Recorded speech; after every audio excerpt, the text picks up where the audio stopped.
Disclaimer: it's inspired by reality, shaped by imagination.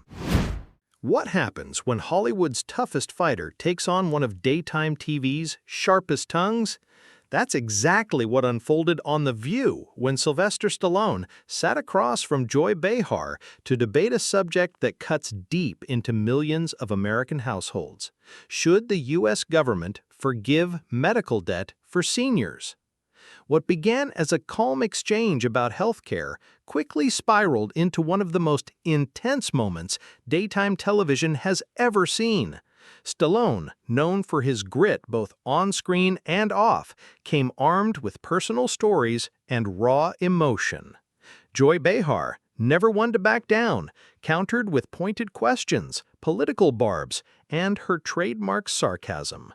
The clash of worldviews, Hollywood toughness versus New York bluntness, created a powder keg of tension.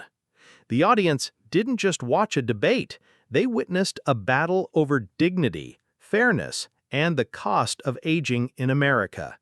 And as voices rose and tempers flared, the studio energy shifted from lively banter to something far more explosive. By the end, Sylvester Stallone had made a decision that left the studio gasping and the internet ablaze. He walked off the set. This wasn't just an argument, it was a cultural flashpoint, and the fallout made headlines everywhere. The cameras rolled, the applause filled the studio, and the ladies of The View smiled as they welcomed their guest. Sitting between Whoopi Goldberg and Sunny Hostin was none other than Sylvester Stallone. At 79 years old, his presence still carried that undeniable toughness, the same grit that defined Rocky Balboa and John Rambo. He adjusted his jacket, leaned forward with a half smile, and greeted the crowd with a soft, "It's great to be here, thanks for having me." From the start, there was an unusual energy in the air. The topic of the day wasn't movies, fitness, or Hollywood nostalgia. It was healthcare. Specifically, whether the U.S. government should forgive medical debt for seniors, a subject that had both the weight of policy and the emotional punch of lived experience. Joy Behar jumped in early, smiling politely but already sharpening her edge. "So, Sly, you've been very vocal recently about medical debt and healthcare costs for older Americans. But here's my question. Do you really think it's the government's job to swoop in and forgive these debts? Or is this just another Hollywood liberal fantasy?" The studio audience chuckled nervously at Joy's phrasing. Stallone didn't flinch. He leaned forward, hands clasped, and spoke in a steady tone. "Well, Joy, let me put it this way. I've been fortunate in my life, but I grew up poor. My family didn't have money, and when someone got sick, it was a crisis. Now I look around and see seniors, people who worked their whole lives, crushed by bills they can't pay. You get to be 70, 75, 80 years old, and instead of enjoying the little time you got left, you're dodging phone calls from debt collectors. That's not freedom. That's not dignity." The audience murmured in agreement, some clapping lightly. Whoopi nodded. "That's a real point, Sylvester. A lot of people in this country are feeling that pressure." But Joy wasn't going to let it slide. She tilted her head, raised her eyebrow, and shot back, "Sure, it's sad, nobody's denying that. But wiping the slate clean, medical debt forgiveness, doesn't just fall out of the sky. Somebody has to pay for it. You forgive a senior's hospital bill, and guess what? The cost shifts to taxpayers, to younger families already struggling. So aren't you just asking one group to suffer so another can get relief?" The audience gave a mix of reactions. Some clapped at Joy's point, others booed softly. Stallone exhaled, the muscles in his jaw tightening, but his tone remained calm. "I hear you. I'm not saying it's easy, but I am saying this. We're talking about people who built this country. Seniors aren't freeloaders. They're veterans, factory workers, teachers, truck drivers. They paid taxes their whole lives, and now, when they need help the most, we tell them, 'Sorry, too expensive?' That doesn't sit right with me." The tension was rising, but both sides still cloaked their words in politeness. It was that early stage of a debate when both parties are probing, testing, waiting for the first real spark. Sonny Hostin chimed in, trying to keep the peace. It's definitely a complicated issue, but Sylvester, are you saying you think medical debt forgiveness should be universal for seniors or just in extreme cases? Stallone nodded thoughtfully. Universal, because every case is extreme when you're old and broke. Nobody should have to choose between paying their rent or paying for heart medication. The words landed heavy. Some in the audience clapped loudly, others stayed silent. Joy glanced at them, then back at Stallone, her expression shifting from polite curiosity to something sharper. "Well," said Joy, crossing her arms, "I get that it makes a good movie monologue, but in the real world, someone has to do the math. You can't just muscle your way through the numbers like Rocky in a boxing ring." The audience gasped, sensing the jab. Stallone gave a tight smile, but the flicker in his eyes showed he felt it. He adjusted his posture, shoulders squared, voice lowering just a notch. "Joy, with all due respect, this isn't a movie. This is real life. And in real life, people are suffering. Sometimes numbers don't tell the whole story. Sometimes you gotta lead with compassion." The polite facade was cracking. The uneasy tension was no longer subtle, it was pulsing through the studio. The crowd leaned forward, sensing they weren't just watching a polite conversation anymore, but the beginning of something far more explosive. By the time the first commercial break rolled around, the stage had been set. Sylvester Stallone, the Hollywood fighter for dignity and compassion, versus Joy Behar, the sharp-tongued skeptic, armed with fiscal logic and sarcasm.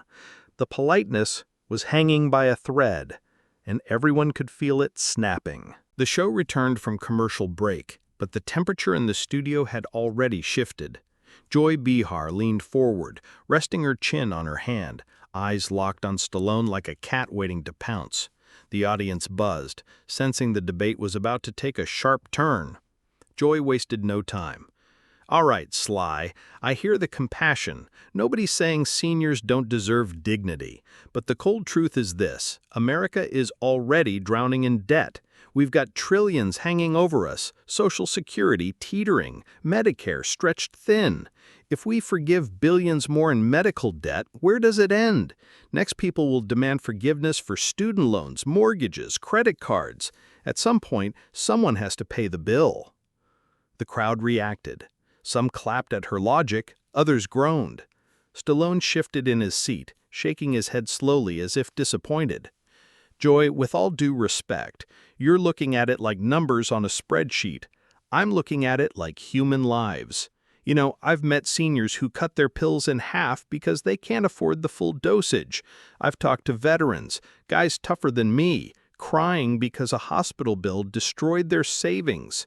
These aren't abstract numbers. They're people, real people." Joy's eyebrows arched, but she pressed on.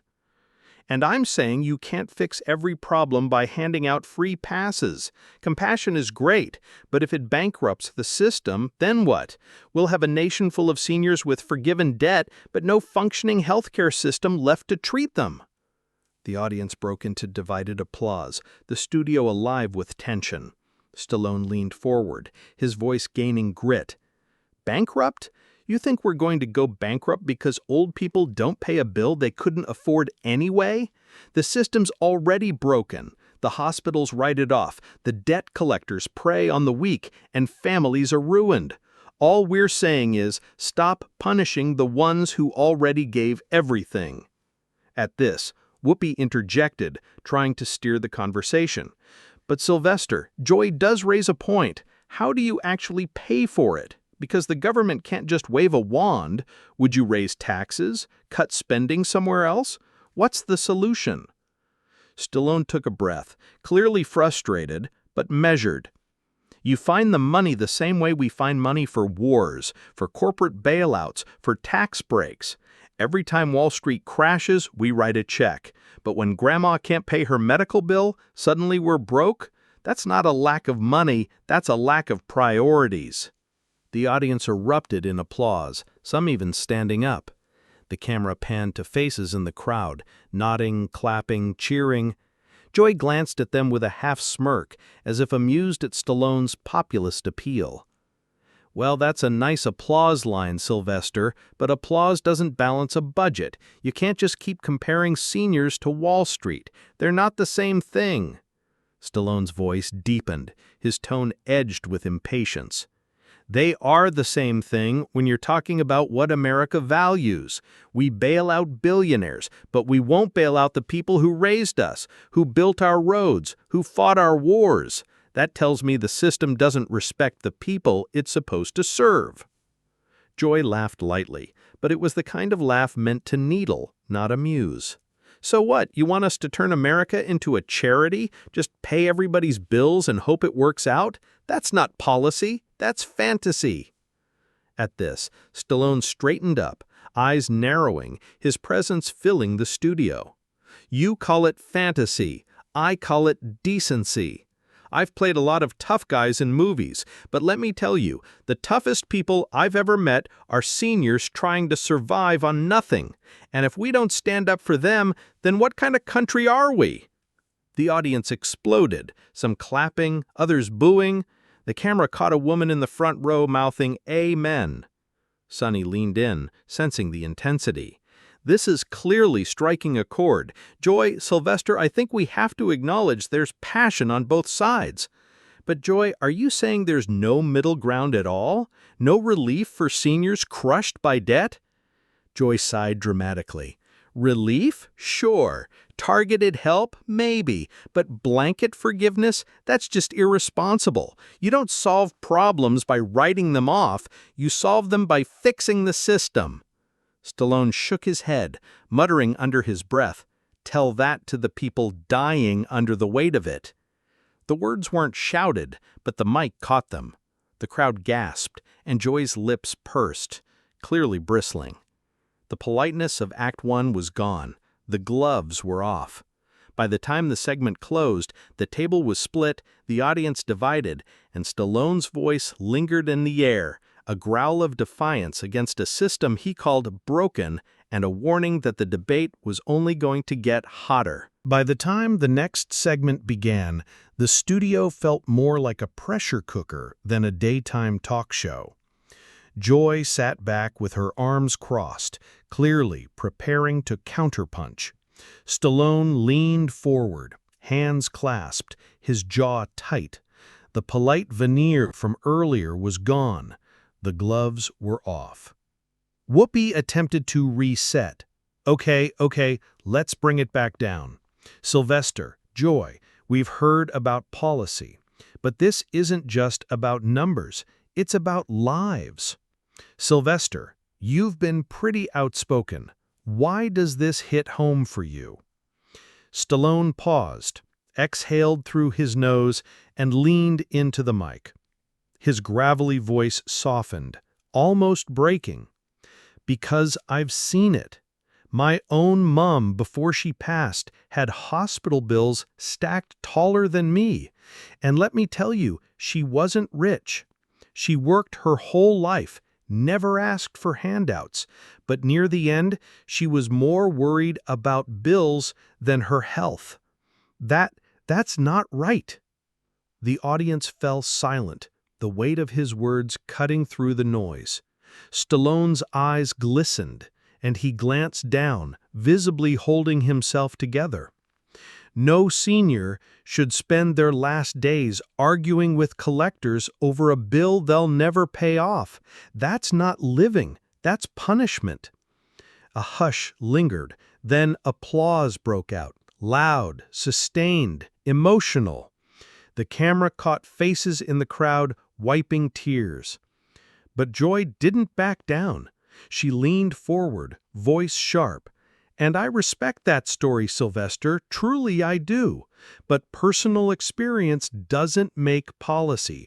We can't run a country on anecdotes no matter how moving. If we forgive every senior's debt, then what happens when the next group comes asking? The students, the unemployed, the small business owners. Do we just wipe everything clean? At some point, reality hits. The audience booed. Joy raised her eyebrows and gestured at the crowd. "Don't boo me. Somebody has to say it. Compassion without discipline is chaos." Stallone snapped his head toward her, eyes narrowing. His voice grew louder, edged with fury. "Chaos? You're calling it chaos to stop a 75-year-old from losing their home over a hospital bill? That's not chaos, that's mercy, that's justice." The applause thundered again, nearly drowning him out. Joy shot back, her tone mocking. "Justice is when everybody plays by the same rules. You don't get to change the game just because it makes you emotional." That struck a nerve. Stallone slammed his hand on the table, not hard, but enough to make mugs rattle. The audience gasped. "Don't you dare say it's just emotion. I've seen men who fought for this country end up with nothing because of medical bills. I've watched families split apart over debt collectors. That's not emotion, it's reality. The problem is you're too insulated to see it." Insulated? Oh, that's rich, coming from a Hollywood millionaire telling us how to run the budget. The crowd roared, half cheering, half booing. Stallone straightened, visibly bristling. But his voice cracked through the noise. "You think money makes you blind to suffering? Let me tell you something. I grew up dirt poor in Hell's Kitchen. I know what it's like to go hungry, to scrape by, to feel invisible. The only difference is I got lucky. Millions of seniors didn't, and they're the ones paying the price now." The audience exploded in applause, whistles piercing the air. Whoopi attempted to calm them, but the studio was alive with energy. Joy, not missing a beat, leaned in with her sharpest line yet. "So what? You want to play Rocky here? Stand up for the underdog, fight the system, throw a punch at the big bad government? It's a great movie script, Sylvester, but it's not how you govern a nation." That did it. Stallone's face hardened, and his gravelly voice dropped low, almost like a growl. "Maybe it should be. Maybe if we had more people in government willing to fight for the underdog, we wouldn't be having this conversation in the first place." The audience went wild, clapping and shouting. Some chanted his name. Whoopi, visibly irritated, crossed her arms and muttered something under her breath, caught faintly by the mic. Unbelievable. At that moment, the cameras caught Stallone rising slightly in his seat, looking as though he might stand. His voice carried over the noise, firm and unshakable. "This isn't about politics. It's about whether we let people die with dignity or debt. And if you can't see the difference, then maybe you're the one living in fantasy." The studio erupted. Half the audience cheering, half booing, the panel scrambling to regain control. The debate had reached its breaking point, Stallone's passion boiling over into raw defiance and Joy's barbed retorts only fanning the flames. The emotional flashpoint had arrived, and everyone watching knew this clash wasn't just another talk show argument. It was personal, it was raw, and it was unforgettable. The studio was electric, buzzing with the kind of energy that makes live television unforgettable. Stallone sat back, fists clenched, his chest rising and falling with controlled fury. Joy, meanwhile, leaned into the moment, clearly unwilling to back down. "Let's be clear," Joy pressed, her voice cutting through the applause. "Medical debt is awful. No one's saying it isn't. But the government can't just become a magic eraser every time life gets tough. We're adults, not children waiting for a handout." That line landed like a slap across the room. Gasps echoed. Seniors in the audience visibly bristled, murmuring angrily. A few booed loudly. Stallone's head snapped toward her. "Children? That's what you think of our seniors? People who worked 60 years, paid taxes, raised families, built this country, and now when they're drowning, you call them children for asking for help? The audience erupted in applause, many rising to their feet. Joy raised her hands as if to calm the storm. Don't twist my words, Sylvester. What I'm saying is that we can't keep pretending there's an endless pot of money. You can't give everyone what they want just because it feels good. That was the trigger. Stallone pushed back from the table, his chair screeching against the floor. His gravelly voice thundered across the set. No, Joy, this isn't about what feels good. It's about what's right. And I'll tell you what doesn't feel good, watching veterans beg for relief while billionaires get tax breaks. Watching seniors choose between groceries and medicine. That's not America. That's exploitation. The crowd roared, stomping and clapping. The camera panned across faces. People visibly moved, some shouting, "Tell it, Sly!" Joy rolled her eyes dramatically, muttering, "Oh, here we go again with the movie speech." That mocking tone broke something in Stallone. He stood fully now, cowering over the table, his hand pressed flat against it. His voice cracked, not with weakness, but with decades of pent-up frustration. You know what, Joy? Maybe it is a movie speech, but at least I still believe in fighting for the people who can't fight for themselves. You sit up here smug, dismissing them as if their pain is just numbers on a ledger. Well, I won't sit quietly while you disrespect them. Whoopi tried to interject, her hands raised. Guys, let's bring it down. But Stallone's focus was locked on Joy. His voice dropped to a low growl, every word deliberate. My mother, my uncles, people I grew up with in Hell's Kitchen, they all carried that debt to the grave. And you sit here and call them irresponsible?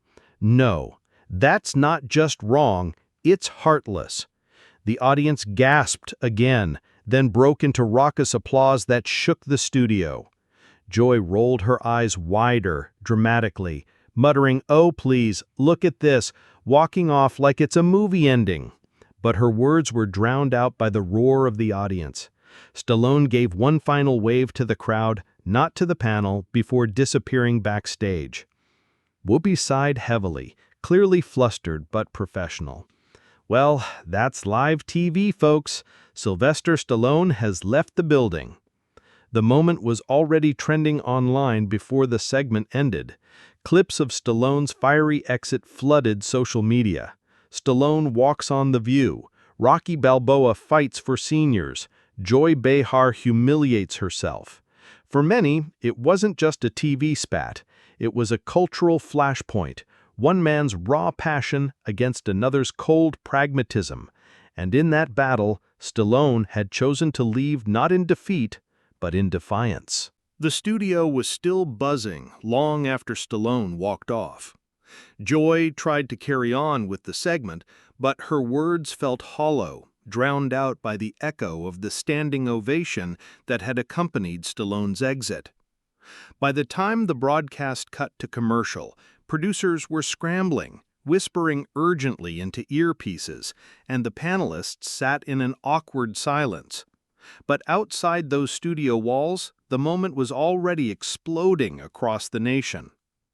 Clips of Stallone standing tall, his voice shaking with anger as he defended seniors, were cut into highlight reels and shared millions of times within hours. Headlines splashed across news sites. Stallone takes on The View and walks out. Rocky Balboa goes to war for seniors.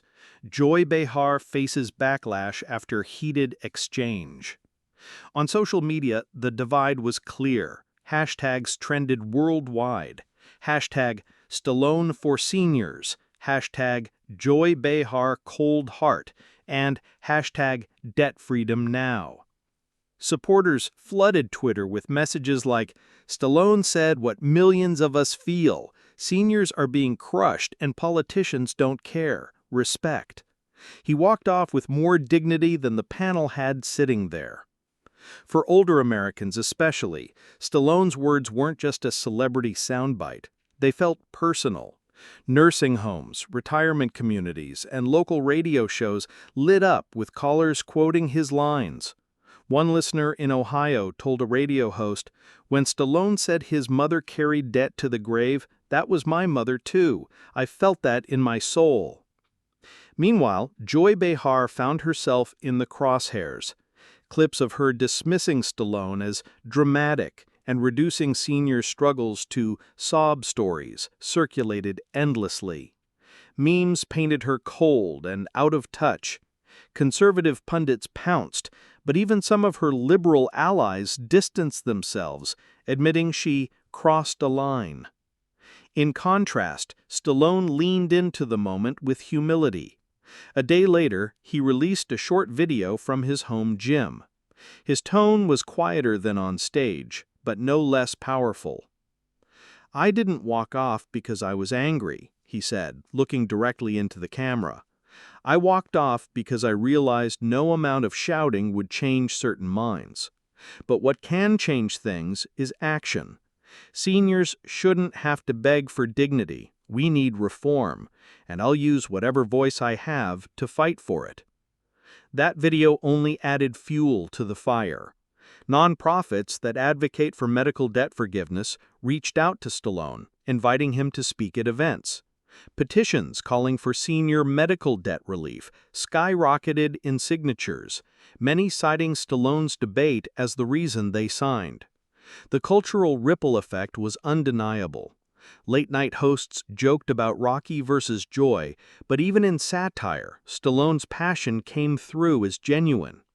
Editorials in major newspapers debated whether medical debt forgiveness was realistic, but nearly all acknowledged that Stallone had elevated the issue into the mainstream conversation. And the legacy of the moment wasn't just political. For fans, it reinforced why Stallone had always resonated with working-class audiences. He wasn't just an action star. He was someone who embodied grit, loyalty, and the fight for the underdog. Just like Rocky Balboa went the distance in the ring, Stallone had gone the distance in defending seniors. Only this time, the fight was real. Weeks later, when asked about the incident in an interview, Stallone smiled wryly. "You know, I've taken punches from the best in Hollywood, but sometimes the hardest hits aren't in the movies. They're when you watch people dismiss the struggles of those you love. That's when you stand up, or, in my case, walk out." Joy, meanwhile, offered a half-hearted clarification on The View, claiming her words were misinterpreted. But the damage was done. For many viewers, her reputation as the sharp-tongued panelist had shifted into something harsher, someone who mocked where compassion was needed.